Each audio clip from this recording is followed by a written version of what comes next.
Hello, welcome to log something. Oh, I don't remember. I think it's 19 or 18. 19. Yes. Well, anyway, do you notice the awesome lighting that we have happening here? So we have warm and cool. See, I forgot. I didn't forget. I just didn't use it. I have a ring light. It was sitting in my drawer under my bed, and it has color temperature settings. Ready? Hold on. I'll mess with it a little bit. Warm. Now it is yellow everywhere. Looks like an AI picture. Normal. But to make it extra spicy, cool. Because also, this is very fitting because in terms of contrast, my favorite undertones to use are blue and yellow. Usually blue is darker and yellow is lighter, but on occasion, we have this, where yellow is the dimmer one and blue is the lighter one. It's very cool. Yellow and blue are like favorite complementary color combo, although they are all really good. I used to be a purple-yellow hater, but then I made a painting with only purple and yellow, and it kind of looked cool. It just depends on the color temperature of the purple you're using, because if it's like a warm and a cool, it gets muddy. But if you're using like a cool yellow and a cool purple, or both warm, then you get like a nice pink going on in the middle there, like a pink gray. And it is nice. Anyway, we're not here to talk about complementary colors today. Instead, we are here because I finally have enough energy to talk about week 3 and all of that entails. And I think I had a pretty eventful day today. Artistically, which is what these logs are here for. But, also as an artist, art is your life, and it's an extension of yourself. So usually, things that happen with yourself personally also affect your art, which is really cool, but also like a lot of pressure. But like, we got like who had the blue period? Was it Van Gogh? I know he had sunflowers. I think he had a blue period as well. Or Picasso, I don't know. Art imitates life. Life is art. All that jazz. So, funny thing, I've noticed recently, whenever I'm doing these logs, and I feel some sort of pressure, all of my breath is only held in my chest, and then I talk, and then I run out of breath, and I'm holding my breath and talking at the same time, and then I'm like actually out of breath by the end of like 2 sentences. And that's silly, because these are logs for progress, not performance. Yes. Fun. Okay, well. Point is, week 3. It is, in fact, regaining a sense of power. And I mentioned this a little bit in the last log, but similar to the identity one, I thought power was going to be like, I don't know, stand up for yourself, exercise more, kind of basic views of what power is, because I thought like, rah, punching, I don't know. But no. This week, again, this has been happening every week, so like, eventually I feel like this pattern is going to change, but for week 1, 2, and 3, I've started reading the chapter going like, I'm fine in this section, I can just skim over this part. Meanwhile, 2 paragraphs in, and I'm like, oh, this is exactly what I've been trying to work on for like 2 years, and this is giving me all of the secrets of the universe, and this can fix my life. Even though we're not trying to fix things, trying to change language about stuff like that, it's tough, it's tricky. Yes, so power. It led with a paragraph on anger. which was kind of expected, because that's kind of the emotion people associate most with anger. But, as blocked artists, or, just discouraged people in general, we tend to stuff our anger down because we view it as not constructive. It's just like you get mad at yourself for being mad. Usually it's like, I don't know, sometimes jealousy, or you're mad at yourself, which happens to me a lot. And that also pairs with shame, which is another paragraph. But it shifts the whole power thing into more of like an ability thing. Like, you have the power, the agency to direct your life how you want, and the universe will follow your intention. Which sounds very loopy at first, honestly. But I believe it. I very much believe it. In the 21 years of my life that I've lived, that seems to be very true. And I am, fully believe everything has a reason. Whether you see it or not, or you'll see it later. All that stuff. But that's just a personal thing. You don't need to believe in whatever to go on the artist journey.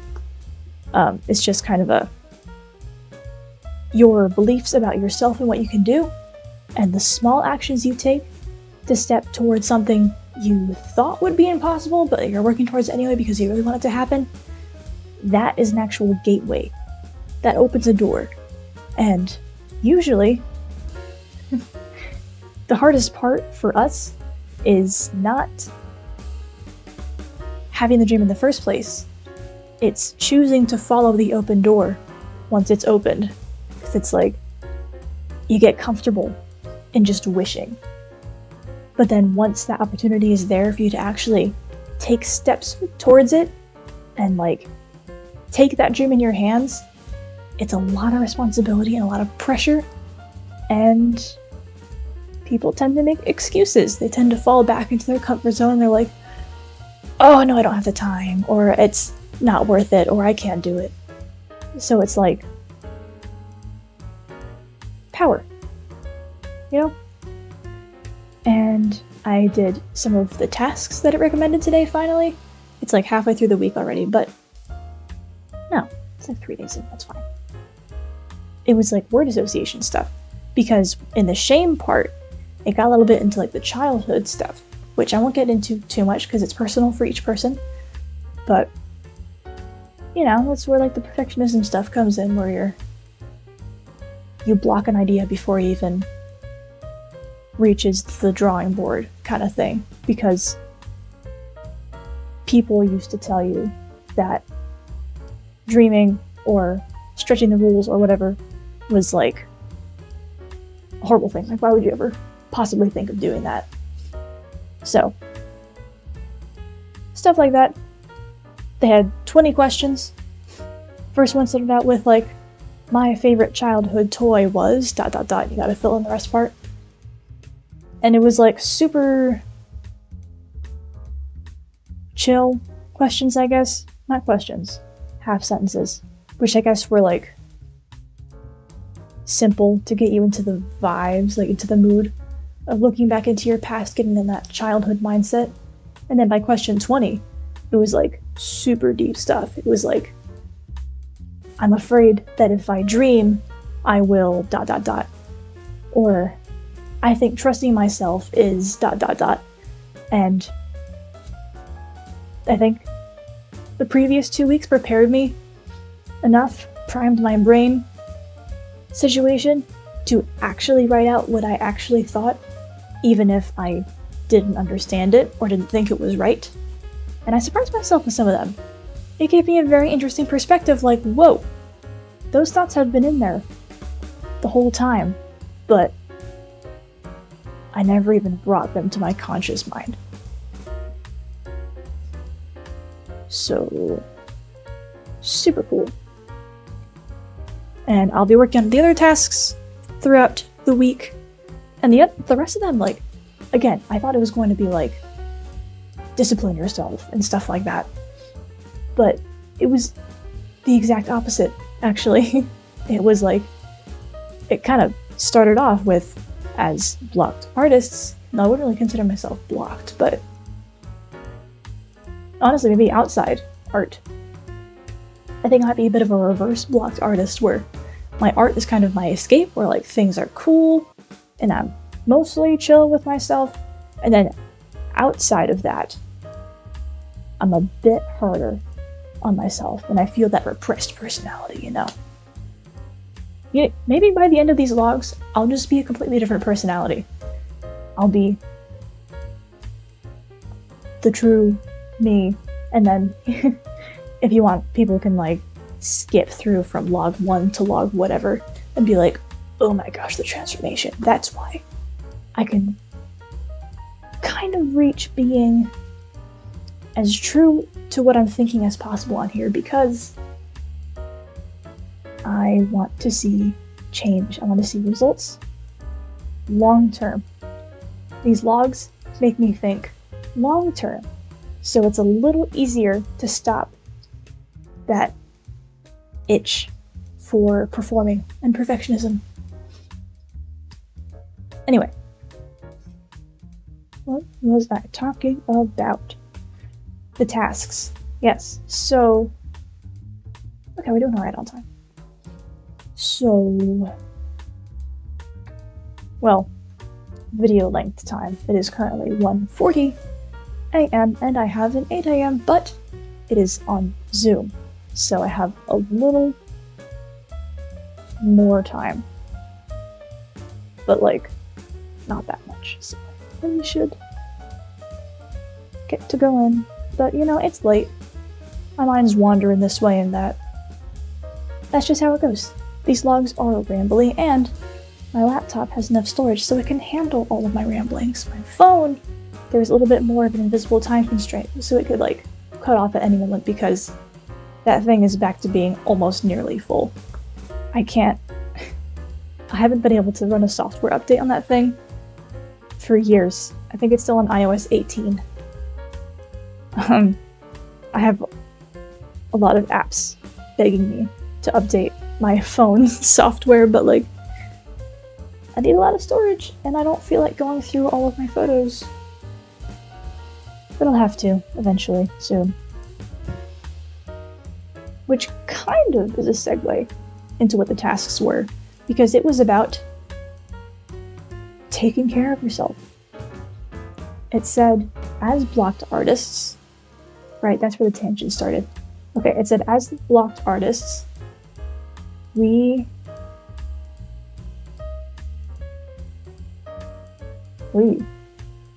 French. As blocked artists, yes, we tend to bully ourselves. There's a lot of shame, a lot of anger going in the wrong directions.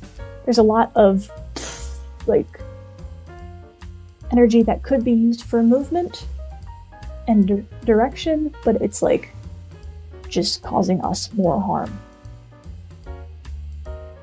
Sometimes it causes other people harm, depending on your personality. Yeah, so in order to regain that sense of power and motivation and direction, we have to turn that shame and anger into love and understanding. So it was all about self-love, and that is the biggest thing, the most momentous thing that I'm trying to work on personally, because, oh my gosh, I am a serious workaholic to no end. Like, I don't have enough food in my cabinet for like a decent, societally acceptable meal, because I just don't feel like shopping for myself. If I was shopping for a friend or anyone else in my life, I'd be gone. But I don't prioritize my own health and my own needs like at all. And I didn't realize that wasn't normal until like I started living on my own. And I was like, whoa, these habits are not sustainable. And, you know, lots of emotional journey-ness this past year. Again, if you want to get the dirty deets on that, I made comics about it. Go look them up on Webtoon. Chronicles of Momo. They're also scattered throughout my Instagram, but like, good luck finding those. I post like every other day. So it's a bit of a spam. There's a lot to wade through. But,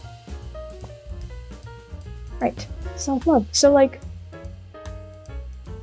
the tasks are, think of your favorite childhood snacks. Make a list of 5 of them.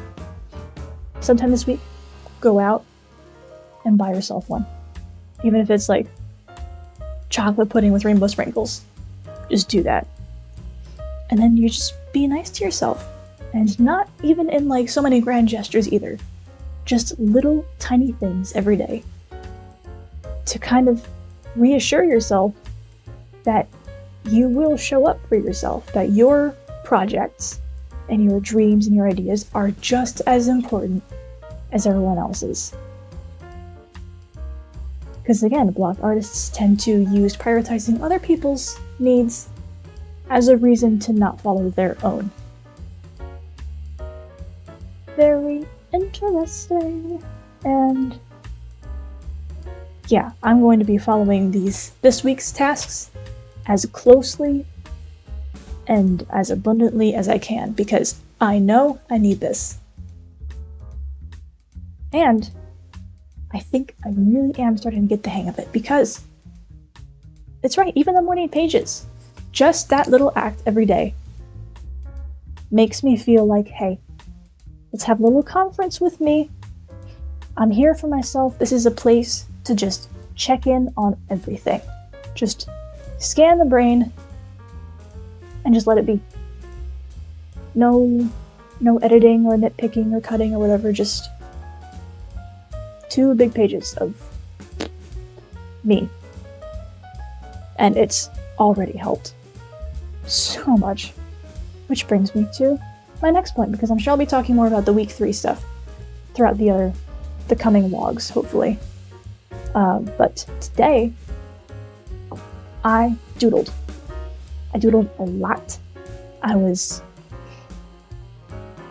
been so frustrated recently because I've been wanting to doodle and sketch and stuff for a while, but it's always just getting the paper out, finding a pen, and sitting down on a flat surface, and then drawing. Just that little transition was like a mountain to me.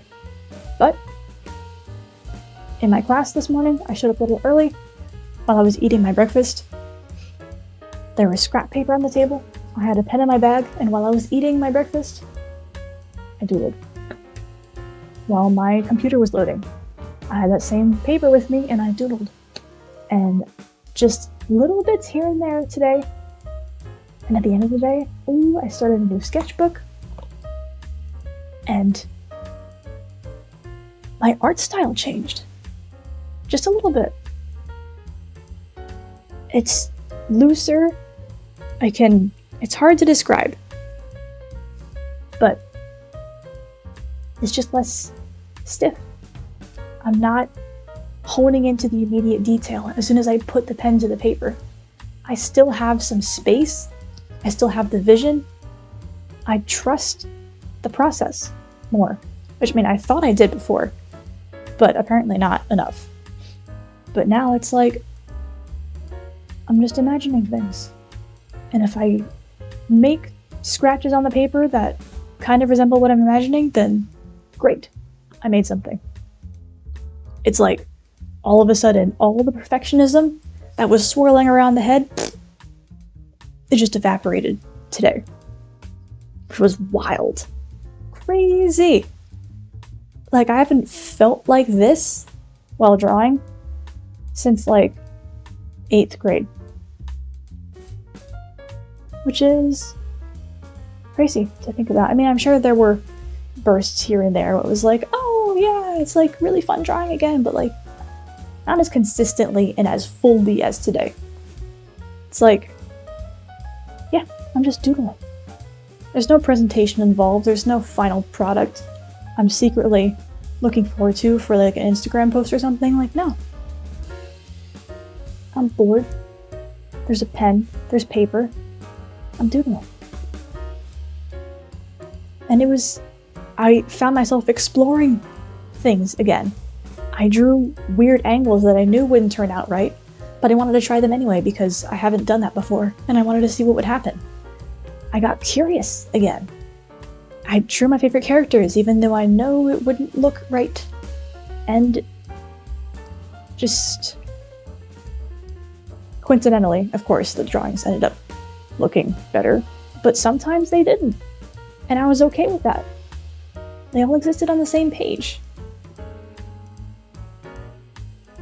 So, 21 minutes! Ladies and gentlemen, we have gone past 20 minutes. Wow. Well then. I'm gonna say right now, I don't think any of these vlogs will ever go past 30 minutes. I don't think right now. But I seem to love proving myself wrong. So I might just be jinxing myself. Or encouraging myself. This could be reverse psychology. You never know. I never know. I think that's everything I wanted to say. Long story short, week 3, a lot less about punching, a lot more about hugging. Surprising.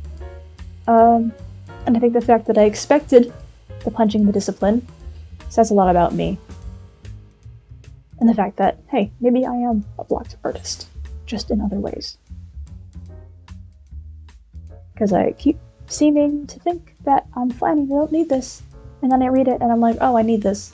And then I do it and it's like, whoa, higher quality of life. And yeah, I'm experiencing that in real time with my art, which I thought was fine, but now it's better. Crazy. I'm getting fixed against my will. But yeah, very positive, very awesome stuff, very encouraging. Like, oh my gosh, this is working. And I feel actual positive progress. I think all last year I was so focused on digging up past stuff, unearthing the wounds and getting closure or something. But like, honestly, if I worked more on myself and like the positive stuff, and I just learned to love myself and understand myself, I think I would have figured out all of that bad stuff along the way.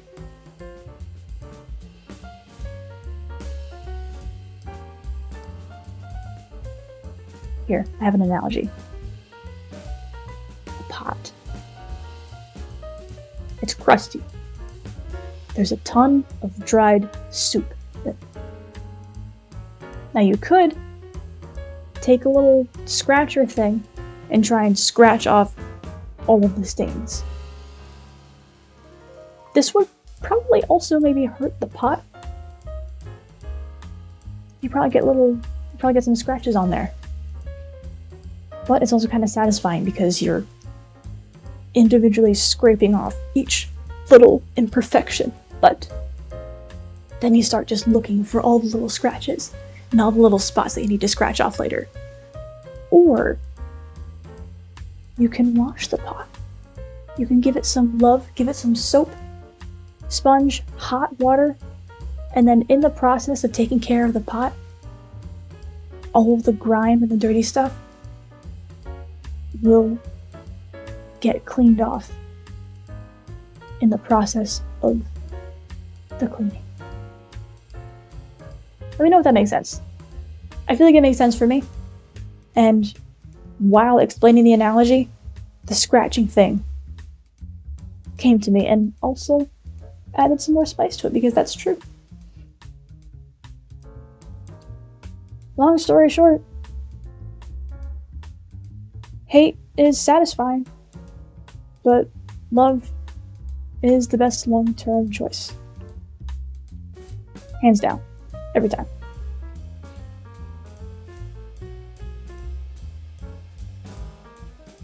Well, Yeah, I don't know. If you've watched this long and you have an argument, put it in the comments maybe, but honestly I doubt any of you will be here still after 25 minutes. Ooh, you know, I might prove myself wrong in this video. That would be funny. But no, I have to sleep. It's almost 2 in the morning. And let me tell you right now, I'm not really that tired. You can probably tell by how much I'm talking. But I want to draw more. The ball is rolling. The momentum is here. I just thought of another thing I wanted to say. Momentum. I forced myself today to actually take breaks after every 30 minutes of working. And you know what? It felt like pulling teeth. It was really hard, but I did it. I think it helped. I also only gave myself 10-minute breaks and then worked like 3 blocks in a row. 4 blocks, actually. So I think I still overworked myself a little bit, but it could have been worse. In those breaks, I remember to eat, drink water, go to the bathroom, stretch. Like, it was still useful. So we're workshopping it. And as soon as I turn this off, I will be so tempted to draw more. However, I have an 8 a.m., so I should not. I don't want to. I might. Just a little. Just till like 2:30. I don't know. We'll see. I will not prove myself wrong in the same video. That will be funny, it'll be ironic, and be poetic. But I'm sure I'll find things to talk about for 3 minutes. But no, I will see you tomorrow, today, tonight. Log 20. Yep. Oh, and got a microphone. Big fancy microphone. I'll be setting up hopefully tomorrow. We'll see. It's been sitting there since the beginning of the semester, so I've yet to take it out, but taking care of ourselves, using all of the materials we have at our disposal because we deserve to use them. And yes, on that note, good night.